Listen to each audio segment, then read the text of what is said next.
சொல்லியிருக்கீங்க. இதெல்லாம் already make பண்ணதே இருக்குது. இதெல்லாம் என்னது? இதெல்லாம் பார்த்தீங்கன்னா வந்து இம்போர்ட்டட் ஃப்ரம் துபாய். ஓகேங்களா? இது நீங்கள் யாருக்கு கிஃப்ட் பண்ணுறதா இருந்தால் இது வந்து பாடி டியோட்ரண்ட் ப்ளஸ் ஸ்ப்ரே ரெண்டுமே சேர்த்து உங்களுக்கு வந்து 1500 rupees தான் உங்களுக்கு வரும். இதெல்லாம் வந்து இம்போர்ட்டட் ஃப்ரம் துபாய். இதுலேயே போட்டிருக்கு பாருங்க, மை பெர்ஃப்யூம் ஃபேக்ட்ரி LLC. சரிங்களா? இந்த மாதிரி நிறைய இருக்கு. கிஃப்ட் ஐட்டம்ஸ் நிறையவே இருக்கு. இந்த கடையில் என்ன ஸ்பெஷாலிட்டினா அந்த கடையை விட அந்த கடையில் ஸ்பேஸ் இல்லாதனால இந்த கடையில் நிறைய ஸ்பேஸ் நிறைய இருக்கு. ஸோ கிஃப்டிங் ஆப்ஷன் வந்து நம்ம கடையில் நிறைய விஷயம் நீங்கள் பண்ணிக்கலாம்.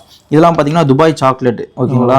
இந்த சாக்லேட்டில் வந்து உங்களுக்கு பாடி ஸ்ப்ரேயாகவும் இருக்கும், உங்களுக்கு வந்து ஸ்ப்ரேயாகவும் இருக்கும். ரீசெண்டாக இதுதான் ட்ரெண்ட் ஆச்சு. குனாஃபா சாக்லேட் இந்த மாதிரி ஐட்டம் தான் வந்து ஃபேமஸ் ஆச்சு. ஸோ இந்த மாதிரி ஐட்டமும் நம்மகிட்ட இருக்கும். அது மட்டும் இல்லாமல் பார்த்தீங்கன்னா பேக்கிங் ஐட்டம் இந்த மாதிரி ஐட்டங்கள் டெஸ்டரோட வச்சிருக்கோம். உங்களுக்கு வந்து ஸ்மெல் பண்ணி பார்த்துட்டு இது உங்களுக்கு பிடிச்சிருந்தா நீங்கள் இந்த மாதிரி ஐட்டம் கூட நீங்கள் வந்து கிஃப்டிங் எடுக்கலாம். நிறைய கஸ்டமர்ஸ் வந்து இந்த மாதிரி ஐட்டங்கள் வந்து கிஃப்டிங்காக எடுக்கிறாங்க. ரீசெண்டாக நேற்று கூட ஒரு கஸ்டமர் வந்தாங்க, வந்து அவங்களுடைய அக்காவுக்கு வந்து கிஃப்ட் பண்ணுறேன்னு சொல்லி எடுத்துகிட்டு போனாங்க இந்த ஐட்டத்தை.